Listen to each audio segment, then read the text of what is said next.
Livro ESD, Programa Fundamental, Módulo 2, Roteiro 1.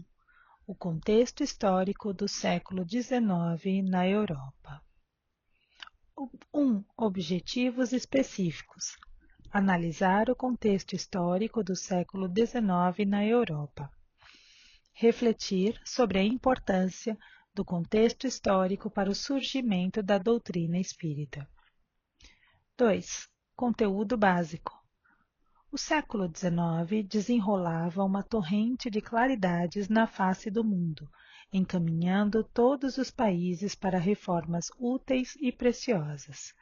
Emmanuel, A Caminho da Luz, capítulo 23, O século XIX, item Allan Kardec e os seus colaboradores. Esse século, por direito, pode ser chamado o século das revoluções, porque nenhum, até agora, foi tão fértil em levantes, insurreições, guerras civis, ora vitoriosas, ora esmagadas. Essas revoluções têm como ponto comum o fato de serem quase todas dirigidas contra a ordem estabelecida, quase todas feitas em favor da liberdade, da democracia política ou social, da independência ou unidade nacionais. René Remond, O século XIX, Introdução. No século XIX, as lições sagradas do Espiritismo iam ser ouvidas pela humanidade sofredora. Jesus, na sua magnanimidade, repartiria o pão sagrado da esperança e da crença com todos os corações. Emmanuel, A Caminho da Luz, capítulo 23, O século XIX, item Allan Kardec e os seus colaboradores. 4. Subsídios. O século XIX representou uma dessas épocas em que fomos especialmente abençoados pela bondade superior, a despeito de todas as dificuldades assinaladas nesse período. Além das enormes contribuições culturais recebidas, fomos imensamente distinguidos pelo advento do Espiritismo, materializado no mundo físico, pelo trabalho inestimável do professor francês Hippolyte Léon Denisard Rivel, que, ao codificar a doutrina espírita, adotou o pseudônimo Allan Kardec. O século XVIII dá início aos grandes movimentos revolucionários europeus que derrubaram o absolutismo, implantaram a economia liberal e extinguiram o antigo sistema colonial, movimentos apoiados nas ideias renovadoras da filosofia e da ciência, divulgadas neste século por espíritos reformadores, denominados iluministas e enciclopedistas. Tais ideias, de acordo com o espírito Emmanuel, constituíram a base para que fossem combatidos no século XIX os erros da sociedade e da política, fazendo sossobrar os princípios do direito divino, em nome do qual se cometiam todas as barbaridades. Vamos encontrar nesta pleiade de reformadores os vultos veneráveis de Voltaire, 1694 a 1778, Montesquieu, 1689 a 1755, Rousseau, 1712 a 1778, D'Alembert, 1717 a 1783, Diderot, 1713 a 1784 e Queensney, 1694 a 1778. A independência americana repercutiu intensamente na França, acendendo o mais vivo entusiasmo no ânimo dos franceses, humilhados pelas mais prementes dificuldades, depois do extravagante reinado de Luís XV. Em consequência, desencadeou-se um poderoso movimento revolucionário em 1789, a Revolução Francesa, considerada o marco que separa a Idade Moderna da atual, a contemporânea. Os sucessivos progressos culturais em todos os campos do saber humano, desencadeados pela Revolução Francesa, foram tão marcantes que o século XIX entrou para a história como o século da razão, assim como o século XVIII é denominado o século das luzes.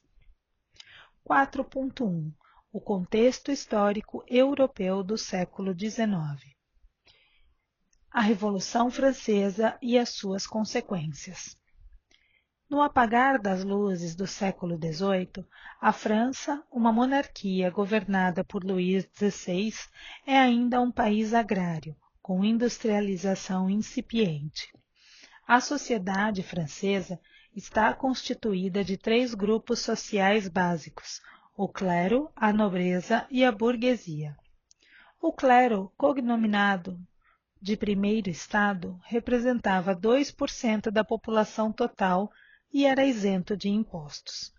Havia um grande desnível entre o alto clero, de origem nobre e possuidor de grandes rendimentos originários das rendas eclesiásticas, e o baixo clero, de origem plebeia, reduzido à própria subsistência.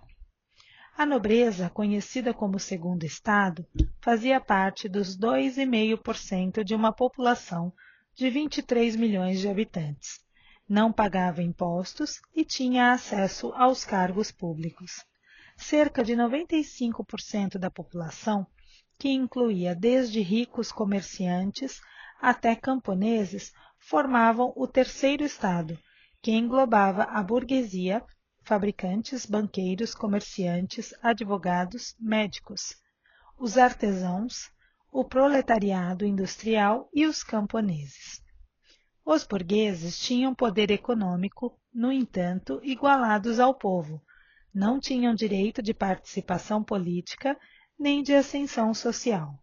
Essa situação desencadeou uma série de conflitos que culminaram com a Revolução Francesa em 14 de julho de 1789. A despeito dos inegáveis benefícios sociais e políticos produzidos pela Revolução Francesa, entre eles a célebre Declaração dos Direitos do Homem e do Cidadão, seguiram-se anos de terror, que favoreceram o golpe de Estado executado por Napoleão Bonaparte no final do século XVIII. Segundo Emmanuel, naqueles anos de terror, a França atraía para si as mais dolorosas provações coletivas nessa torrente de desatinos. Com a influência inglesa, organiza-se a primeira coligação europeia contra o nobre país França. Também no mundo espiritual, reúnem-se os gênios da latinidade, sob as bênçãos de Jesus, implorando a sua proteção e misericórdia para a grande nação transviada, aquela que fora a corajosa e singela filha de Domremy, Joana d'Arc, volta ao ambiente da antiga pátria, à frente de grandes exércitos de espíritos consoladores, confortando as almas aflitas e aclarando novos caminhos. Entre o final do século XVIII e o início do século XIX, 1799 a 1815, a política europeia está centrada na figura carismática de Napoleão Bonaparte, um dos grandes chefes militares da história, administrador talentoso, que, entre outras reformas civis, promulga uma nova Constituição, declara leigo o Estado, separando-o assim da religião, promulga o Código Napoleônico, que garante a liberdade individual, a igualdade perante a lei, o direito à propriedade privada, o divórcio e adota o primeiro Código Comercial. No que diz respeito às ações deste imperador francês, lembra-nos Emmanuel que as atividades de Napoleão pouco se aproximaram das ideias generosas que haviam conduzido o povo francês à Revolução. Sua história está igualmente cheia de traços brilhantes e escuros, oscilante entre as forças do bem e do mal. Após Napoleão, a França passa por um novo período de transformações históricas. O movimento democrático na França mistura política e literatura. Assim, numerosos escritores se engajam na luta política e social por meio de suas obras e ação. A Revolução Industrial e as suas repercussões. Outra revolução, iniciada na Inglaterra em meados do século XVIII, a Revolução Industrial, acarretou profundas transformações na sociedade, modificando a feição das relações humanas dentro e fora dos países. Serviu de alavanca para o progresso tecnológico que presenciamos nos dias atuais, pela invenção de máquinas e de equipamentos cada vez mais sofisticados. Propiciou o desenvolvimento das relações internacionais, em especial nas áreas econômicas, comerciais e políticas, transformando o mundo numa aldeia global. Desenvolveu a rede de comunicações de curta e de longa distância, principalmente pelo emprego inteligente da energia elétrica e da eletrônica. Ampliou os meios de transportes, em especial o marítimo e o aéreo. Favoreceu as pesquisas médico-sanitárias voltadas para o controle das doenças epidêmicas, resultando no aumento das faixas da sobrevida humana. A Revolução Industrial, no entanto, produziu igualmente várias distorções e malefícios, de certa forma esperados, se considerar o relativo atraso moral da humanidade. É oportuno considerar que os ideais da Revolução Francesa e os princípios da Revolução Industrial se espalharam como um rastilho de pólvora por todo o continente europeu. A Europa do século XIX assemelha-se a um caldeirão em constante ebulição, afetando o cotidiano das pessoas, em decorrência das contínuas mudanças no campo das ideias. Manifestações artísticas e culturais do século XIX. As atividades artísticas e culturais do século XIX revelam uma preferência predominantemente romântica. O romantismo influencia as ideias políticas e sociais abraçadas pela burguesia revolucionária da primeira metade do século, associando as manifestações românticas aos ideais de liberdade, igualdade e fraternidade. No que diz respeito à produção literária, sobressai na Alemanha o poeta Goethe, 1749 a 1832, que, em Fausto, uma de suas mais importantes obras, enaltece a liberdade individual, tema repetido em seus demais trabalhos. Na França, destaca-se a figura de Victor Hugo, que ocupa lugar excepcional na história das letras francesas. No livro Napoleão, o Pequeno, Victor Hugo critica o governo de Napoleão III. Em Os Miseráveis, denuncia como ninguém até então o fizera o estado de penúria dos pobres. As artes plásticas, inspiradas no classicismo greco-romano, têm como exemplos mais importantes o Arco do Triunfo e as colunas existentes em Paris, construídas por ordem de Napoleão Bonaparte. Quadros famosos são legados à posteridade por Jacques-Louis David, 1746 a 1828, e Eugène Delacroix, 1798 a 1863, líder do movimento romântico na pintura francesa. Na segunda metade do século XIX, a pintura europeia passa por uma verdadeira transformação, desencadeada pelo movimento denominado Impressionismo. Os pintores mais importantes desse movimento foram Edouard Manet, 1832 a 1883, Claude Monet, 1840 a 1926, Renoir, 1841 a 1920, Cézanne, 1839 a 1906 e Degas, 1834 a 1917. No campo das composições musicais ocorre uma reviravolta. O virtuosismo do século anterior é substituído por interpretações musicais de forte colorido emocional. Um dos compositores que demonstra de forma notável essa relação é Richard Wagner, 1813 a 1883. A composição musical Lohengrin revela a forte influência dos socialistas utópicos e dos revolucionários da época. A Rapsódia Húngara, de Liszt, 1811 a 1886, e as Polonaises, de Chopin, 1810 a 1849, são verdadeiros panfletos de manifestações nacionalistas. O nacionalismo, na produção das óperas de Rossini, 1792 a 1868, Bellini, 1801 a 1835 e Verdi, 1813 a 1901, transmite um apelo pungente à unificação da Itália. Manifestações filosóficas, políticas, religiosas, sociais e científicas do século XIX.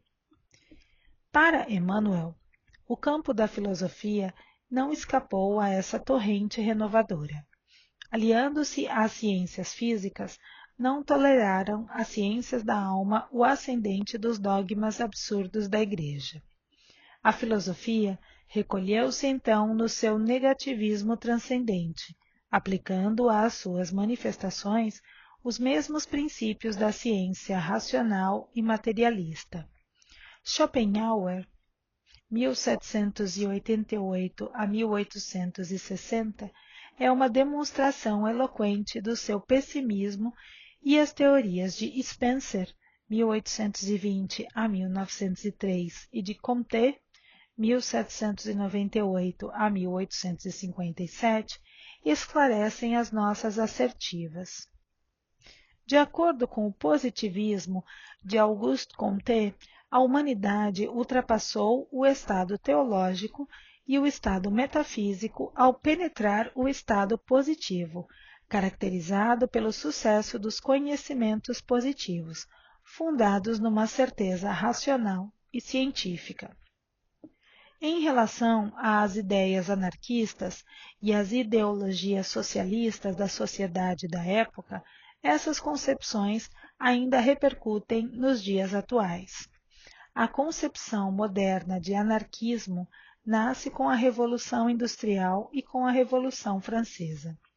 Essas ideias resultaram no surgimento do marxismo, que, de socialismo científico, transforma-se em crítico do regime capitalista, tendo como base o materialismo histórico. Assim, em 1848, o Manifesto do Partido Comunista, de autoria dos alemães Karl Marx, 1818 a 1883, e Friedrich Engels, 1820 a 1895, afirma que o comunismo seria a etapa final da organização político-econômica humana. A sociedade viveria em um coletivismo, sem divisão de classes e sem a presença de um Estado coercitivo. Nesse contexto, surge o catolicismo social, movimento criado por Lamennais, que buscava um ideal de caridade e de justiça, conforme os ensinos do Evangelho. Lamennais rompe com a Igreja e se torna abertamente socialista. Lacordaire e Montalembert se submetem sem abandonar a ação generosa, caridade e justiça. No campo da ciência, as mudanças foram significativas. A descoberta do planeta Netuno por Leverrier, os trabalhos de Louis Pasteur sobre a microbiologia, os estudos de Pierre-Marie Curie no campo das energias emitidas pelo rádio e a teoria da origem e evolução das espécies de Charles Darwin. O surgimento da máquina a vapor revoluciona os meios de transportes. O desenvolvimento da indústria e sua concentração progressiva levam a um aumento considerável do proletariado urbano e da acuidade das questões sociais. Todavia, é importante assinalar que uma revolução diferente marcou também esse período, a revolução moral proposta pelo Espiritismo nascente. O século XIX desenrolava uma torrente de claridades na face do mundo, encaminhando todos os países para as reformas úteis e preciosas.